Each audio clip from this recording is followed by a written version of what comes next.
پاکستان میں کوئی ریفرینڈم میرے اور کوئی سروے میرے پتے میں ایسا نہیں ہے جس میں لوگوں کی میجورٹی نے یہ کہا ہو کہ ہمیں یہاں پہ شریعت نہیں چاہیے. ایوری بڈی وانٹس شریعت. لوگوں کا یہ فرض ہے. اب دیکھیں جہاں تک ڈیموکریسی کا تعلق ہے، یہ بات ذہن میں رکھیں کہ اسلام نیسسریلی ڈیموکریسی کے خلاف نہیں ہے. یہ بات ذہن میں رکھیں. اگر لوگوں کی جو جسے افراد سازی کہتے ہیں اگر وہ ہوئی ہو تو اسلام لبرل ڈیموکریسی کے خلاف ہے کہ جہاں پہ آپ خدا کے خلاف قوانین بنا سکتے ہیں. ڈیموکریسی کے ہر آدمی کو پتہ ہے کہ بحیثیت مسلمان میرا کام کیا ہے اور مجھ میں اتنی پاور ہے کہ میرا حکمران اگر غیر اسلامی کام کرے تو میں اس کو نکال باہر کر سکوں. بالکل ایسے ہی جیسے حضرت خالد بن ولید رضی اللہ تعالیٰ عنہ نے یہ بات کہی تھی وہان سے یرموک کے دوران، جب اس نے اپنے بادشاہ کی بڑی تعریفیں کی اور بتایا کہ ہمارے بادشاہ کے پاس یہ ہے اور وہ ہے، تو حضرت خالد نے کہا کہ اگر ہمارے حکمران کے پاس یہ بادشاہ ہونے کی غلط فہمی اگر ہو جائے نا کہ میں بادشاہ ہوں تو ہم اسے سائڈ پہ کر دیں. یہ حضرت ابوبکر رضی اللہ تعالیٰ نے اپنی انوگریشن سپیچ میں کہی تھی کہ لوگوں میری پیروی کرنا اس وقت تک جب تک میں کتاب و سنت کے رستے پہ ہوں، یعنی کہ تم پہ اوبلیگیشن ہی نہیں ہے کہ تم میری پیروی کرو if I go beyond this. کیوں؟ اس لیے کہ اسلامک سسٹم کی اونرشپ ہر بندے نے لی ہوئی ہے، کسی حکمران پہ نہیں ڈالی ہوئی. اگر سے حکمران پہ ڈالی ہوئی ہے تو حکمران جو مرضی آ کے کر رہے، آئے پاکستان کا حکمران جو مرضی کرے. کیا اسی پاکستان میں ہم جنس پرستی کو نارملائز کرنے والے قانون نہیں دیکھے؟ ہم نے یہ transgenders act, domestic violence act جیسے خوبصورت ناموں والے قوانین نہیں دیکھے جو غیر اسلامی ہیں؟ آئے پاکستان میں دوسری شادی کرنا آپ ایک عذاب بنا ہوا ہے حکومت کی طرف سے، کبھی یہ پابندی، کبھی وہ جیل، کبھی یہ کبھی وہ. کیوں؟ لوگ اونرشپ نہیں لیتے ہیں. اگر لوگ اونرشپ لیں اور وہ کہیں کہ تم نے مجھ سے، میرا تمہارا ریلیشن شپ یہ ہے کہ تم نے اسلام کو یہاں پہ نافذ کرنا ہے، تم نہیں کر رہے، میں تمہیں چلتا کرتا ہوں، مجھے وہ بندہ چاہیے جو اسلام کو نافذ کرے. اسلام اس طرح سے جو جمہور کی کہ جو اسلام پہ کھڑے ہوئے لوگ ہیں ان کی ول کو اسلام کو ڈینائی نہیں کرتا. ہاں یہ ہے کہ ہر آدمی کو آپ ہاتھ میں فیصلہ دے دیں، وہ اس کے موڈیلٹیز ہیں کہ ایک آدمی ایک ووٹ دے سکتا ہے، نہیں دے سکتا، دینا چاہیے نہیں دینا چاہیے، لوگوں کی اکثریت کی جو انٹلیکچوئل کوالٹی ہے وہ کتنی اچھی ہوتی ہے. Those are different questions and they are good questions to entertain. لیکن اسلام میں یہ زبردستی کی حکومت کا کانسیپٹ نہیں ہے. لوگوں کا کنسنٹ کسی نہ کسی حوالے سے کچھ نہ کچھ کہ کوئی نہ کوئی مینیفیسٹیشن اس کی ہونی چاہیے.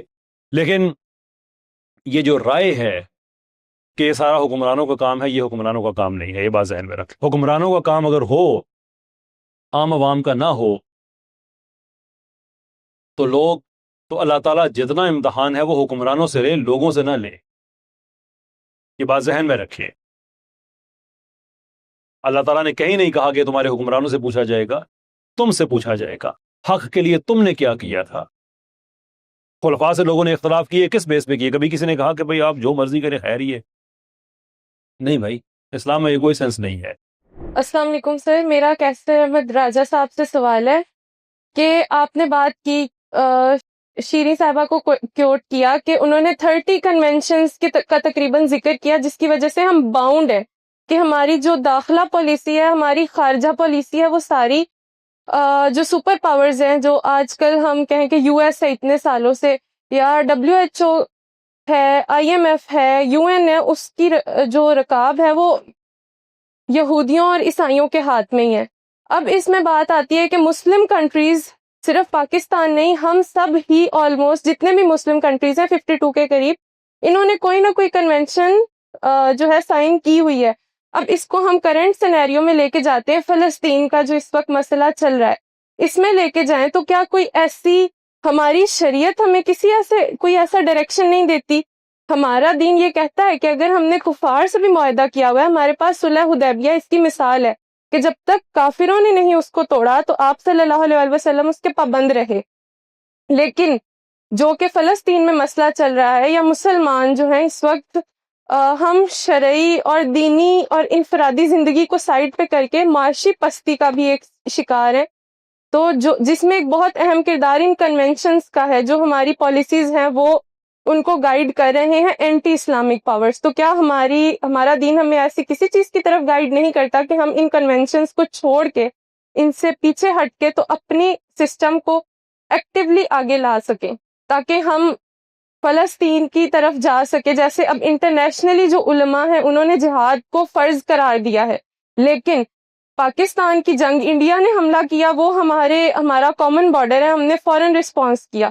لیکن وہاں جب جانے کی بات آتی ہے تو یہ کہا جاتا ہے کہ ہمیں انٹرنیشنل بارڈرز ہمارے لیے کھولے جائیں، حالانکہ ہمیں مسلم کنٹریز کا ایک پورا کوریڈور آگے تک ہے جو ہمیں فلسطین تک راستہ دے سکتا ہے. تو کائنڈلی اس پہ گائیڈ کیجیے گا کہ اس ہمارا دین ہمیں کیا گائیڈ کرتا ہے. دیکھیں، دین کہتا ہے کہ لا الہ الا اللہ ہے، جس کا عام طور پہ معنی لیا جاتا ہے کہ کوئی اور ذات لائق نہیں اللہ کی ذات کے علاوہ کہ جس کی عبادت کی جائے. اینڈ ان تھیوری بالکل اس کا یہی مطلب ہے، لیکن وہ جو عبادت ہے وہ کیا صرف نماز ہے یا روزہ ہے جو سال میں ہم نے 1 مہینے کے لیے رکھ لیا؟ That's not the case. کیونکہ عبادت میں اگر نظم نہیں ہے یا وہ عبادت کسی نظام کے تحت نہیں ہے تو وہ تو عبادت کسی وقت بھی آپ سے نہیں جا سکتی. جیسے فرانس میں قانون ہے کہ آپ پبلک میں نماز نہیں پڑھ سکتے، تو نظام آپ کا نہیں ہے نا، آپ کی عبادت بھی گئی. بہت سے ملکوں میں قانون ہے کہ جو خواتین ہیں وہ پبلک انسٹیٹیوٹس میں حجاب نہیں کر سکتی، کیونکہ نظام آپ کا نہیں ہے، وہ حجاب بھی کیا، بات ختم ہو گئی. تو لا الہ الا اللہ کا جو ڈیپر اسپرچول میننگ ہے وہ یہ ہے کہ کوئی نظام نہیں اس لائق کہ اسے رب کے نظام کے علاوہ اس کو فالو کیا جائے. اسلام تو ہمیں یہ کہتا ہے. اب رہی بات یہ کہ ہم کیوں اتنے بچھے ہوئے ہیں، کیوں ہم ان کنونشنز پہ سائن کرنے پہ مجبور ہیں، اور کیا ہم، اس کی وجہ یہ نہیں ہے کہ پاکستان غریب ہے. اس ایپک فراڈ سے دنیا کو باہر نکلنا چاہیے کہ پاکستان کوئی غریب ملک ہے. غربت کی ڈیفینیشنز اپنی اپنی ہیں.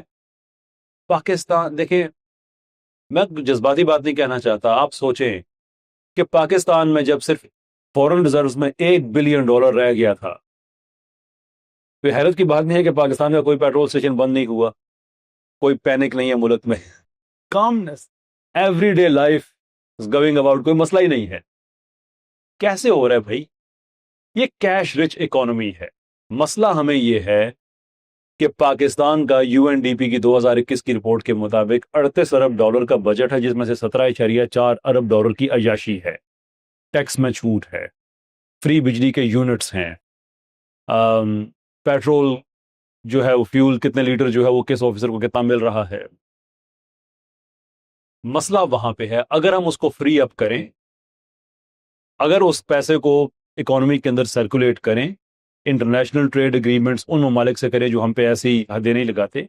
دیکھیں، چائنا بھی تو کرتا ہے نا، اس کا ہیومن رائٹس ریکارڈ کبھی ویسٹ والے کہتے ہیں بہت برا ہے، کبھی کیسا ہے، کبھی کیسا ہے، یہ ساری باتیں ہم سنتے رہتے ہیں. لیکن اس کے باوجود آدھے ویسٹ کی اکانومی ڈیپینڈ کرتی ہے چائنا پہ، کیونکہ اکانومی کی ایک اپنی لینگویج ہوتی ہے، وہ پولیٹیکل لینگویج نہیں ہوتی، وہ مجبوری کی لینگویج ہے. You have to, there's nothing you can do about it.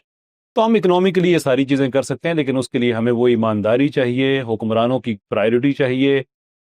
ملائیت نے پاکستان تباہ کر دیا ہے. میں نے اس دن بھی ایک، جیسے میں میمز بناتا نہیں ہوں لیکن اسے میں نے ایک بنا کے دے دی، جس میں میں دکھا رہا ہوں کہ ایک مولوی صاحب ہیں، پریشان ہیں، اکانومی کے ڈاکومنٹس پڑھ رہے ہیں، کیونکہ میں نے اس میں ریسرچ کر کے یہ لکھا تھا کہ پاکستان میں جو ریسرچ کا بجٹ ہے وہ 0.16% ہے، 0.16%.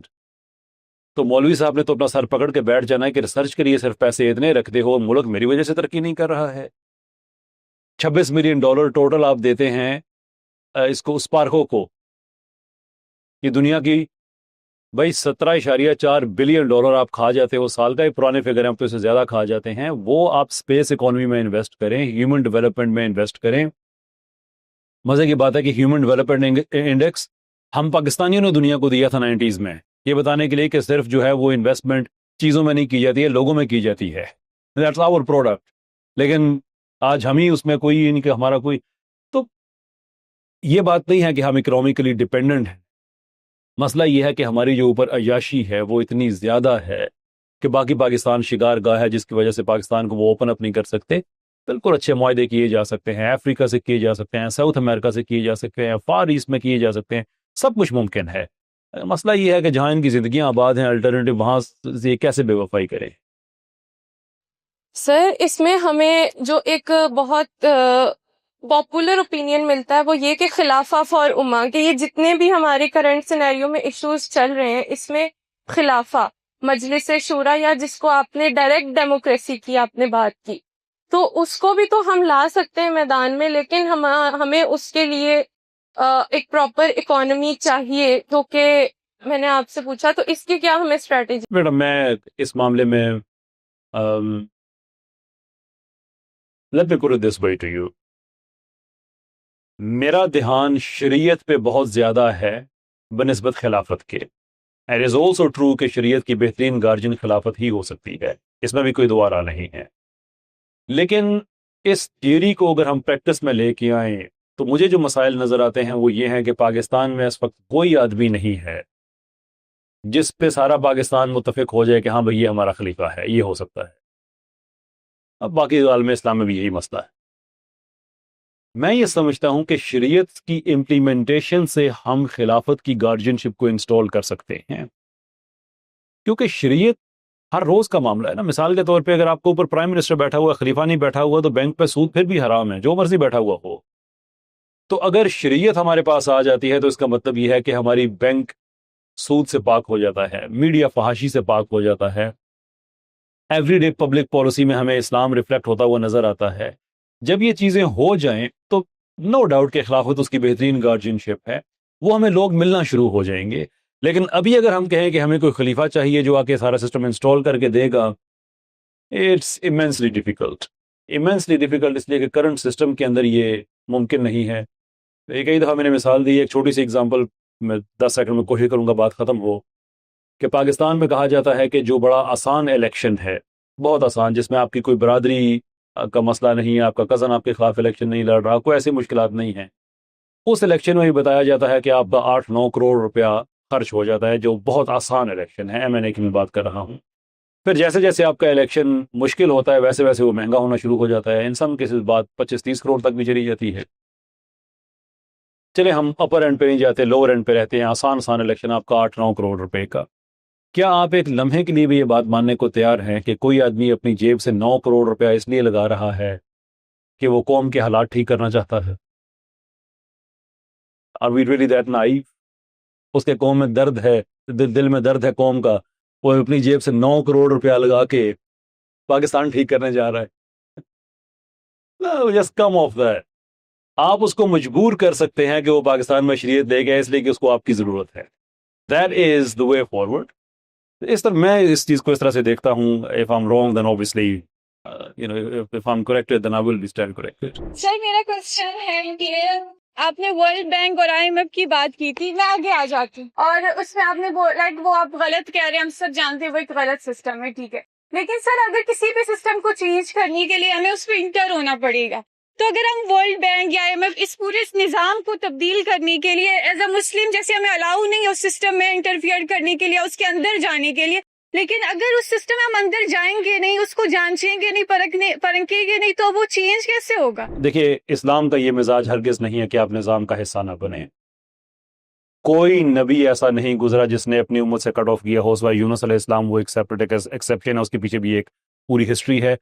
باقی یہ ہے کہ نبی اپنی امت کے بدترین لوگوں کے اندر رہ کے ہی اس نے نظام کو چینج کیا ہے. اسلام میں تو رہبانیت جی ہم اس سسٹم کا پارٹ بن سکتے ہیں، جیسے بینکنگ کو آپ جانتے ہیں، کس کو بینکنگ کو الاؤ نہیں کیا جاتا ایز اے مسلم. ہمارے لیے بینکنگ میں جانا اسلامک بینکنگ سے ہٹ کے جو دوسری والی کنونشنل بینکنگ ہوتی ہے. دیکھیں اسلام میں کسی چیز کو حرام کہنے کے لیے آپ کو بہت قطعی نصوص چاہیے ہوتی ہیں. جو لوگ کہتے ہیں کہ بینکنگ حرام ہے، I would like to learn how exactly and I would like to learn، تو میرا یہ آرگومنٹ نہیں ہے. لیکن میں یہ کہتا ہوں کہ بینکنگ کو آپ اسلامک اس طرح سے کر سکتے ہیں کہ دیکھیں جو ریلیجن آپ کو یہ اجازت نہیں دیتا کہ جو چیز آپ کے پاس نہیں ہے وہ آپ نہیں بیچ سکتے، وہ آپ کے تصرف آپ کے قبضے میں ہونی چاہیے before you can sell it. وہ ریلیجن آپ کو کیسے اجازت دے گا کہ آپ وہ پیسہ قرضے پہ دے دیں جو آپ کے پاس ہے ہی نہیں؟ جتنی فریکشنل ریزرو بینکنگ ہے وہ اسی بیس پہ کھڑی ہے. پاکستان میں فرینکلی 5% ہے، وچ مینس کہ پاکستان بینکوں میں جتنا پیسہ جتنا دکھایا جاتا ہے کہ ہے، اس کا اصل میں 5% ہے، باقی 95% وہ گیا ہوا ہے گردش کرنے ہوئے. جس دن سارے پاکستانی اکٹھے بینکوں میں چلے جاتے ہیں پاکستان کی اکانومی کولیپس ہو جائے گی اپنا پیسہ نکلوانے کے لیے. تو ہم یہ کہتے ہیں کہ بھائی یہ بری چیز نہیں ہے. اسلام آپ کو کہتا ہے امانت ہے نا، بینک کو آپ امانت کے طور آپ بینک کو پے کریں. اسکینڈینیویا نے کیا، اس کو نیگیٹو انٹرسٹ کہتے تھے، لیکن اصل میں وہ ایک چارج ہوتا تھا کہ آپ نے پیسہ ہمارے پاس رکھا ہے، ہم آپ کا پیسہ بہتر مینج کر رہے ہیں، امانت ہے ہمارے پاس، سیف ہے، آپ ہمیں اس کے پیسے دیں. یہ اسلام آپ کو منع نہیں کرتا. اسلام آپ کو سود سے منع کرتا ہے, پیسے سے پیسہ کمانے سے منع کرتا ہے. وہ چیز جو آپ کے پاس ہے ہی نہیں وہ آپ قرضہ دیں اور اس پہ سود کمائیں, یہ غلط چیزیں ہیں, اس سے ملک کی اکانومی خراب ہوتی ہے. ادروائز اسلام آپ کو کیا معیشت کے خلاف تو نہیں ہے. سر ایک کوشچن آپ سے ہے, جیسے ہم سب جانتے ہیں ہمارا آج کل دنیا میں عورتیں بہت آگے جا رہی ہے. لائک کوئی بھی کنٹری آپ لے لیں, ڈیولپ کنٹری, اس میں عورتیں ہمیشہ آگے رہتی ہے مردوں کے شانہ بشانہ. لیکن ہمارے علماء ہمیں فرنٹ پہ آنے سے روکتے ہیں. لائک ایک اسلام کو فالو کرتی ہوئی عورت اگر ایک علماء کرام سے پوچھتی ہے کیا میں کسی ایسے ڈپارٹمنٹ میں جا سکتی ہوں جہاں میں مرد کے ساتھ بیٹھ کے کام کروں, وہ ظاہر سی بات ہے وہ منع کرے گا. لیکن سر ہم انڈائریکٹلی تو لبرل وومن کو ہی آگے پروموٹ کرے, کیونکہ بے شک جو دین کو ماننے والی عورتیں وہ تو پیچھے رہ جاتی ہے, وہ تو گھر بیٹھ کے اپنی دین کو اپنے ایمان کو محفوظ کر لیتی ہے. لیکن اس سیٹ پہ تو ہمارے پاس لبرل خاتون آتی ہے, وہ تو بیٹھتی ہے. تو اس سسٹم سے تو بہتر نہیں ہے کہ ایک عورت کو جو دین کو فالو کرتے ہوئے اس سے ان مردوں کے بیچ بیٹھے اور پوری دنیا کو دکھائے کہ ایک سسٹم جو ہے نا وہ اسلام, ایک عورت جو ہے نا وہ دین کو فالو کرتے ہوئے بھی جو ہے نا اپنے ملک کی ترقی میں کام کر سکتی ہے. Thank you sir. اصل میں سمجھنے کی بات یہ ہے کہ انسان اپنے آپ کو بڑا اسٹرانگ سمجھتا ہے, لیکن جیسے میں نے عرض کیا تھا کہ میرا بنانے والا اور میرا رب اللہ ہے. اسے پتا ہے کہ میرے اندر کیا کیا کمزوریاں ہیں, اور وہ کمزوریاں ہوتے ہوئے اس نے دی ہے. میں سادہ ایک خلاصہ نکالتا ہوں, خاص طور پر اس معاملے میں جو دین کی انسٹرکشنز ہیں ان کا میں خلاصہ نکالتا ہوں. نبی اکرم صلی اللہ علیہ وسلم نے اپنی ماننے والیوں سے کہا ہے کہ جب تک کوئی مرد 2 گواہوں کی موجودگی میں تمہارا روٹی, کپڑا, مکان اور عزت آبرو کی حفاظت کا ذمہ نہ لے لے اور اپنی وراثت میں بھی تمہیں شریک نہ کر لے, اس کو ایک سمائل بھی پاس نہ کرو. اچھا, اب مرد کی نیچر اللہ تعالیٰ نے کیا بنائی ہے؟ مرد یہ چاہتا ہے کہ میں کوئی رسپانسبلٹی لیے بغیر روٹی, کپڑا, مکان, عزت آبرو اور وراثت میں شریک کرنا, میں تھوڑی قیمت دے کے میں عورت سے انجوائے کر. لہذا وہ کیا کرتا ہے, بھائی واہ آج بڑا کمال کا کمبینیشن پہنا ہے تو انہیں, اب عورت اسی سے خوش ہو جاتی ہے. یہ کیا ہے, اس نے دین کی اس انسٹرکشن پر عمل نہیں کیا کہ مرد کو الاؤ کیا ہے کہ اس کے بارے میں وہ کامنٹ پاس کر سکے. اگر وہی مرد اس کو جبر ٹوک دے گی کہ ہم اکٹھے کام تو کرتے ہیں لیکن یہ میرا ذاتی لباس پہننا ہے, میں اس پر تم سے کوئی کامنٹس نہیں مانگتی, دوبارہ کوئی مرد آپ کی ہمت جرت نہیں کرے گا کہ آپ کو ڈرائیو کرنے کی کوشش کرے. اور اگر آپ خود جو ہیں اس کو آپ نے اسمائل پاس کر دی, آپ نے اس کو رسپانس کر دیا, تو آپ نے خود جو ہے اس کے سامنے سرنڈر کر دیا, پھر دین ذمہ دار نہیں.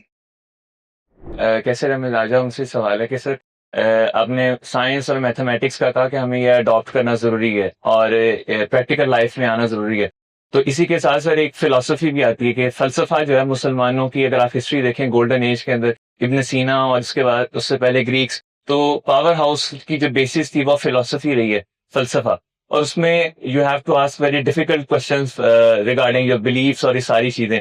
اسی کے حوالے سے کچھ ویکس پہلے یہاں یونیورسٹی میں ٹیڈ ایکس کا ایونٹ ہوا, you are also invited, and اس ایونٹ کے اوپر ہم نے فار ایگزامپل ایک سوال رکھا کہ is our belief based upon rationality اور is it based upon blind faith, just as a survey کے طور پہ. تو موسٹ آف دا پارٹیسپینٹس ان کا خیال تھا کہ it is based upon blind faith and some thought that it is based upon rationality as well.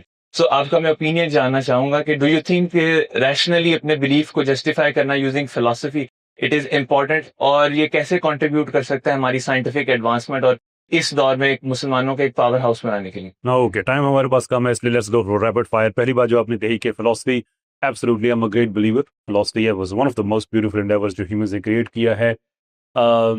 although جس ایرا کی آپ نے بات کی ہے, ابن سینا اینڈ سو فورتھ, اور یہ بھی یاد رکھیے گا کہ یہ فلاسفر تو ضرور تھے لیکن یہ فلاسفہ موومنٹ کا حصہ تھے جو کہ فلاسفرز نہیں تھے. فلاسفہ از ڈفرنٹ دین فلاسفر. وہ ایک خاص موومنٹ تھی جس کے اندر ابن سینا, فارابی اینڈ سو فورتھ کے لوگ تھے, اور ان کی جو سوچیں تھیں وہ بہت ہی یہ معاملہ ایسا ہے کہ آپ بارڈر لائن تکفیر پہ پہنچ جاتے ہیں. خیر امام غزالی نے تو 3 چیزوں پہ تکفیر کر بھی تھی, لیکن ان کی جو باتیں تھیں وہ اسلام کی اسپرٹ کے مطابق نہیں تھی. بہت سی چیزوں سے یہ ہٹے ہوئے تھے, جیسے قیامت کے بعد قیامت کے دن لوگوں کو واپس زندہ اٹھایا جانا, یہ اس چیز کے منکر تھے. خرق عادت کے یہ منکر کر کے اللہ تعالیٰ کبھی بھی جو پیٹرن ہے اس کو سسپینڈ نہیں کر سکتے, دیر فور یہ معجزات کے منکر, اس طرح کی چیزیں یہ کرتے تھے. جو سائنس ہے البتہ اس زمانے میں وہ فلسفے کا حصہ تھی. یہ بات رکھیں, یہ یاد رکھیں کہ جو ٹرم ہے سائنٹسٹ یہ 1830 اور 1832 کے درمیان کوئن کی گئی ہے. اس سے پہلے جو بھی انٹلیکچوئل انڈیور تھے وہ سارے فلسفے کے تحت آتے تھے. تو اسلام کا ایک بہت کریڈیبل اس کے اندر ہاتھ ہے. ایون انٹلیکچوئل جو انالیٹیکل فلسفی ہے پاکستان, اسلام کا اپنا جو کلام ٹریڈیشن ہے, میں اس کے عقائد پہ بحث نہیں کرتا ہوں, تھوڑی سی کنٹروورشل بات ہے, لیکن جو اسٹرکچر آف آرگومنٹ ہے ٹو ریشنلی پروو گاڈ وہ اتنا زیادہ ہے کہ آپ اندازہ کریں کہ امام ابو حنیفہ رحمۃ اللہ علیہ وہ یہ کہتے تھے کہ ریشنل پریمیسز پہ خدا کا مقدمہ لوگوں کو سمجھانا یہ فقہ اکبر ہے. یہ ہم جس چیز کی بات کرتے ہیں نا کہ شاور سے غسل ہو جاتا ہے نہیں ہو جاتا, اس کو ہم فقہ کہتے ہیں, ان کے نزدیک اس طرح کے جو کوسچنز ہیں یہ فقہ اصغر ہے, وہ فقہ اکبر ہے, وہ فقیہ اکبر ہے کہ جو آدمی یہ کام کر سکتے. تو اسلام نے تو کبھی بھی اس چیز کو نہیں کہا کہ آپ بلائنڈ فیتھ, آپ آنکھیں بند کر کے آپ ماننا شروع کر دیں. نہیں, اللہ عز و جل 800 مختلف مقامات پہ غور و فکر کا کہتے ہیں. کیا تم نے نہیں دیکھا, کیا تم نے غور نہیں کیا, کہ مطلب irrational پوزیشن دنیا میں جو سب سے زیادہ ہو سکتی ہے وہ ملحدین کی ہو سکتی ہے. اس لیے کہ اگر آپ الحاد سے معجزوں کو نکال دیں تو الحاد ختم ہو جاتا ہے. مطلب یہ معجزہ ہے کہ میس اور انرجی کی ڈسٹریبیوشن جو کائنات کے کسی بھی حصے میں زندگی کو وجود دے سکتی ہے, اس کی جو میتھمیٹیکل پروبیبلٹی ہے that is 1 in 10 to the power of 10 to the power of 123. یہ اتنا بڑا نمبر ہے, اس کو اس میتھمیٹیکل نوٹیشن کے ساتھ اس لیے لکھا جاتا ہے کہ یہ لکھا نہیں جا سکتا. کائنات بھر کے سارے ایٹمز اکٹھے کرے تو پھر بھی کم پڑ جاتے ہیں, یہ نمبر زیادہ پڑا ہے. there is 1 chance کہ میس آف انرجی کی ایسی ڈسٹریبیوشن ہو, اور وہ ہوئی. اس کے بعد ہماری ریپلسو اور اٹریکٹیو فورس, اس کا آپس میں جو باہمی بیلنس ہے, ٹرپل اے پروسیس جو کہ کاربن اس کاربن کو امٹ کرتا ہے جس سے ہمارے جسم بنے ہوئے ہیں. یعنی ہم جب کہتے ہیں کہ انسان مٹی سے بنا ہے تو کچھ بہت سو کو تکلیف ہو جاتی ہے, لیکن جب خود سائنسی تحقیق کہتی ہے کہ ہم ستاروں کی مٹی سے بنے ہوئے ہیں, تو اللہ تعالیٰ نے کب کہا ہے کہ آپ پتوں کی مٹی سے بنے ہوئے ہیں؟ اللہ نے کہا مٹی سے بنے ہوئے. اگر وہ ستاروں کی مٹی ہے that carbon based body basically is the same carbon that comes from stars. تو یعنی اور یہ کائنات کے, اب ہمارے پاس وقت بہت کم رہ گیا ہے کہ جو, اور میری پوری اس پہ سیریز آنے والی ہے سائنٹیفک کیس اگینسٹ ایتھیزم, موقع کے مناسبت سے لائک اور سبسکرائب ضرور کیجیے گا. Take that one back.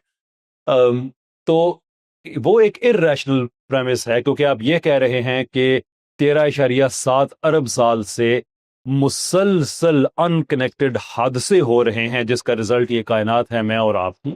یہ irrational پوزیشن ہے, اس لیے کہ آپ صرف, اس لیے میں ایتھیسٹ کو پیار سے چانسسٹ کہتا ہوں. ان کو برا تو لگتا ہے لیکن میں کہتا ہوں کہ اگر آپ چانسسٹ نہیں ہیں تو پھر آپ ڈیزائن کو ماننے والے ہیں. اگر آپ ڈیزائن کو نہیں مانتے تو پھر آپ یہ کہہ رہے ہیں کہ اربوں سالوں سے انکنیکٹڈ حادثے ہوئے جا رہے ہیں جس کا رزلٹ میں اور آپ ہیں. آپ ایوولوشن کو مانتے ہیں, اور ایوولوشن کو مانتے ہیں آپ یہ کہتے ہیں کہ آپ کا دماغ جو ہے یہ ایک irrational پروسیس کا پروڈکٹ ہے. جو دماغ آپ کا irrational پروسیس یعنی کہ ایوولوشن کا پروڈکٹ ہے, اس دماغ پہ آپ اعتبار ہی کیوں کر رہے ہیں کہ وہ آپ کو ایوولوشن کے بارے میں ٹھیک انفارمیشن دے رہا ہے؟ یو آر بینگ irrational ہے.